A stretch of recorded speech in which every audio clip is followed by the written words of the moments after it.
Hello, and welcome again to another discussion in Christian evidences or Christian apologetics as we're doing here. Today I'm going to introduce to you two lectures we're going to do that are very complex and cover a lot of material. So you'll need to take vigorous notes on this, and I suggest you watch these lectures maybe a couple of times to get all the information that we're going to cover here. It's complex, but I think it's important that you know this material. Let me start by sharing a concern that I have with you. My concern is that we make sure that our apologetics is sophisticated today. In the past, many apologists have approached the issue of the defense of Christianity fairly simplistic. You can't get away with that anymore today. The old Lord, liar, lunatic argument that we've given in the past, it's a good argument, but it alone won't do the job that needs to be done with the very critical approaches that our opponents often take here. Therefore, I want you to know we're going to get into some complex, deep waters a little bit in these next two lectures here, but it's very important that you get into those waters if you really want to be an effective apologist for Jesus Christ here. Now, perhaps the best way to talk about this material that I want to get into is to start off by talking about three basic general views of the Gospels that are out there. And I'm being very general when I do this, so you understand, okay?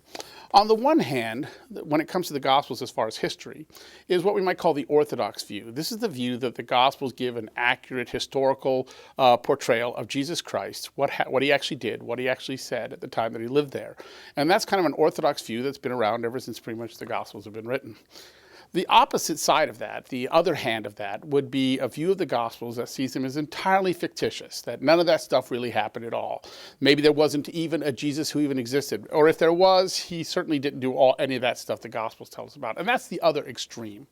There's a middle view, though, and this middle view basically says that the Gospels are a mixture of historical information and other information that was fabricated by the early church in some way or another and added into the Gospels, most of that being the miracle stories about Jesus, his claims to be God, and some things along those lines. And that stuff was added in at some particular point here. A large number of critical scholars take this middle view here, and this is the view that I mostly want to talk about today. I'm going to talk about the other views at another time in another lecture. But in these two lectures, I want to talk about this middle view, this mixture view of the Gospels being a mixture of fabrication and history involved in it here. Now, when I say a large number of critical scholars, I want to make sure we all understand by critical here, I don't mean critical in the sense of negative. We always think the word means negative. Critical just means analytical. Okay, it's when we're criticizing something, we're analyzing it, trying to understand it better. Okay, you'll hear me use the words criticism or critical a lot in these conversations. I always mean that basic aspect. Criticism and critical are not bad. It's good that we analyze in some way or another. Critical scholars are scholars that have taken the time to critically to analyze all this material, to look at it and reach certain conclusions on that. What I want to talk about today is something we call the search for the historical Jesus. What is this? Well, this is a scholarly task that's been going on among historians in some degree for about 200 years. And understanding, I think, this historical search for Jesus will better equip us to defend the faith in a more sophisticated manner. Now, I like to think of this search as a symphony with 4 movements to it. You might think of that way. And actually, it really involves 3 different periods that we call searches, and then we're going to see there's a period where there was no search going on at all. Okay, I'm going to cover those first 2 periods in this lecture, and then we're going to do a second lecture, okay, that'll take some more time, where I'll cover the second 2 periods. So let's talk about the first movement, the first historical search for Jesus. Date-wise, we're talking about 1778 to 1906, a period of about 130 years. Now, in order to understand this, let's go back to the 17th century for a moment. The 17th century was a time when rationalism was dominant. What I mean by rationalism is reasoning, being able to provide good reasons, good evidences for beliefs, for ideas that you have. Science is becoming to really come to its fore in this particular period of time here. Skepticism has become a dominant idea here. People become skeptic of just simply people who claim things without having good reasons behind them here. People still believed in God very strongly, but one of the big movements that was going on in the 17th century was deism, the belief that God existed, that God created the world, but God had nothing to do with the actual running of the world. There are no miracles. Jesus Christ wasn't the Son of God. The Bible isn't the Word of God, because that would be God interfering with the world. Deism is the idea that God didn't interfere with the world. He kind of wound it up and let it go on its own. Those were all dominant ideas during the 17th century, the 1800s. In 1778, a theologian by the name of Herman Ramirez wrote a very famous work called On the Intention of Jesus and the Disciples. And in this work, he was the first one to come along and make an important distinction, the distinction between the Christ of faith and the Jesus of history. Now, those two terms are very important to understand, okay? The Christ of faith is the Jesus that we believe in, who's the Son of God, who saves us from our sins. The Jesus of theology, the Jesus of our beliefs, okay? The Jesus of history, that's the real historical person that actually walked and talked in this world. Now, the Orthodox view is, of course, these two are describing the same person. The Jesus of history is the Christ of faith. But Ramirez wanted to argue that the Christ of faith isn't exactly the same thing as the Jesus of history. The Christ of faith was something that basically was created by the church to believe in over a period of time, kind of a fictional character or a fabrication of the church, okay, and that the Jesus of history was a different person. And so he started this movement of trying to find the real Jesus of history, the real person, and not just simply this fabrication that appeared in the Gospels here. Now, after the time that he wrote, and throughout the 19th century, the late 18th century and 19th century, many people attempted to write these historical lives of Jesus, the historical Jesus here. Most of these were very speculative. They were kind of fill-in-the-gaps accounts that occurred, okay, where they were filling in the gaps of like, for example, what went on during those lost years of Jesus' life, from when he was 12 at the temple to where he appears before John the Baptist. And so they wrote a lot of speculation about things like that happened at this particular point. Most of these speculative lives of Jesus basically saw that they accepted the reliability of the Gospels as really happening, but they had a couple of points about them and the way they accepted them. First of all, miracle claims were given natural explanations. They came up with all these natural ways to explain miracle claims. So they weren't really miracles. They were just simply somewhere or another, something else happened there that was a natural way to explain it. The second thing is they all basically saw Jesus as a great moral teacher. They didn't present him as the Son of God. They didn't think that was part of what the real Jesus was that was added later on by the church in some way or another at that particular point. One of these persons was a guy by the name of David Strauss. And David Strauss is an extremely important writer during this period. In 1835, he published his very famous Leben Jesu, The Life of Jesus Critically Examined. He was only 28 years old when he published this, okay? Strauss was the first person to make a shift in this reading here. Up until now, like I said, the general view was the Gospels were generally reliable as far as the story of Jesus. They just had natural explanations. Strauss said those natural explanations don't work at all. And in fact, he believed that the Gospels were largely fictitious because of these miracles, that these things didn't really happen, okay? The Gospels were mostly myths designed to teach us transcendental truths, moral truths taught by the followers of Jesus, not Jesus himself at all, okay? And Strauss believed that only a small core of facts of Jesus was actually left here. So the historical Jesus was then turned into the divine Messiah by the pious but erroneous devotion of the church, said Strauss, okay? So that's what this search kind of got us to. Now, one of the most important factors in this first historical church was the rise of something called source criticism. Now, remember, criticism here doesn't mean bad. It just means analyzing sources. That's what source criticism is about here. Source criticism was an attempt to deal with something we call the synoptic problem. Now, what is that? Well, what do we mean by synoptic?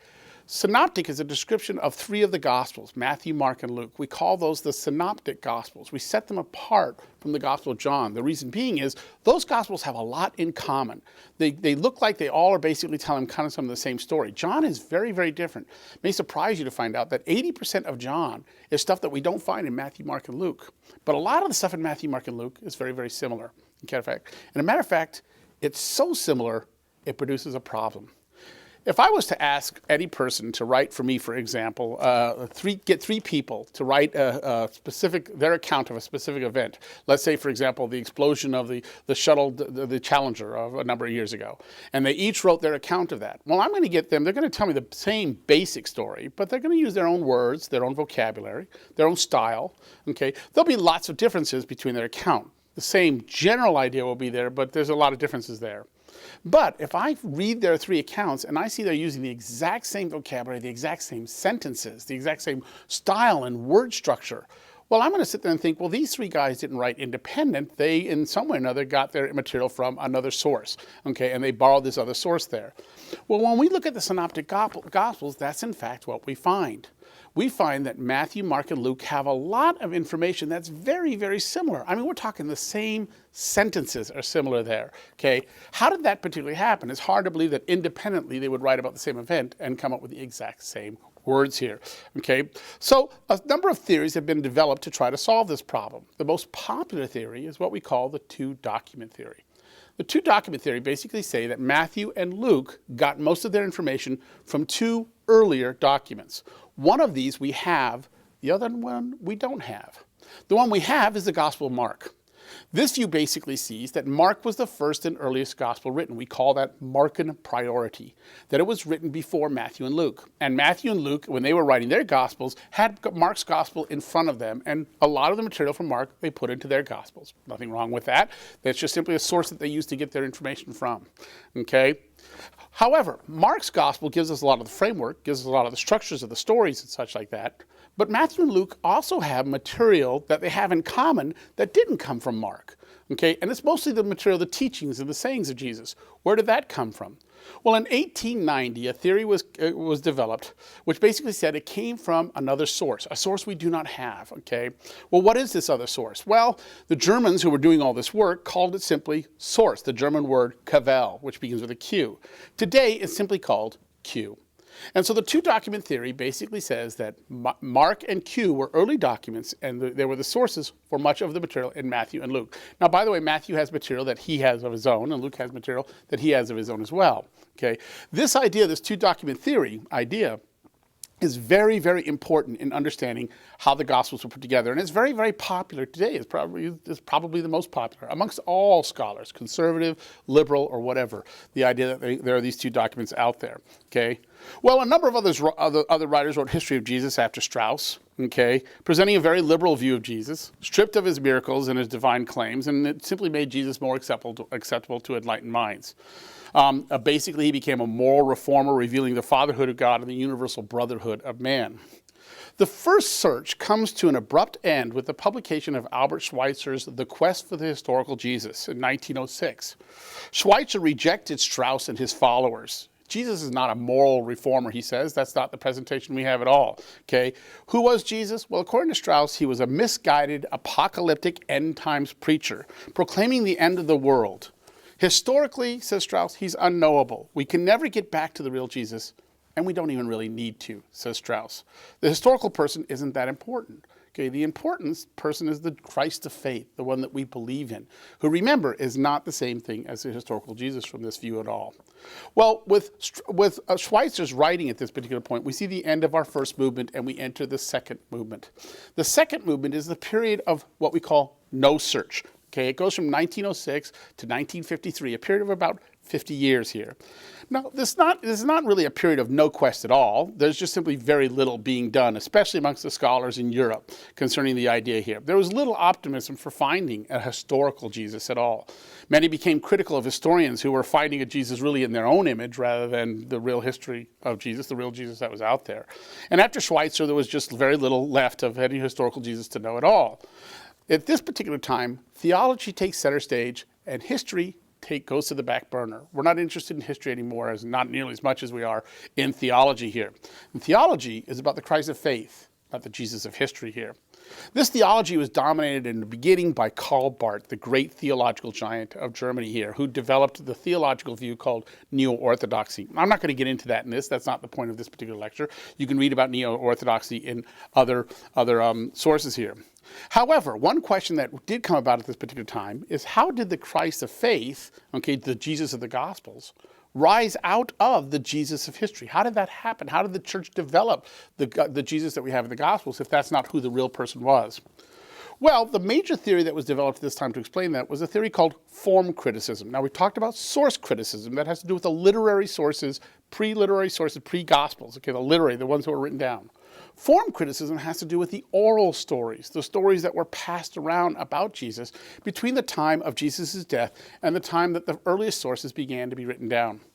These critical scholars believe that this time period is very long, many years, okay, some of them 70 to 100 years of time frame between the time that Jesus died and the time that we actually have any written sources at all, okay? Well, what happened during that time frame? Well, at this time frame, during this time, stories of Jesus were being passed around communities of believers in an oral way, explaining them to one another. Now, as they were being passed around and as they were being passed down from one group of people to another group of people, the theory is that they were elaborated on, okay, that more was added to the stories, more was given to Jesus. He was built up to being more of a figure than he actually really was.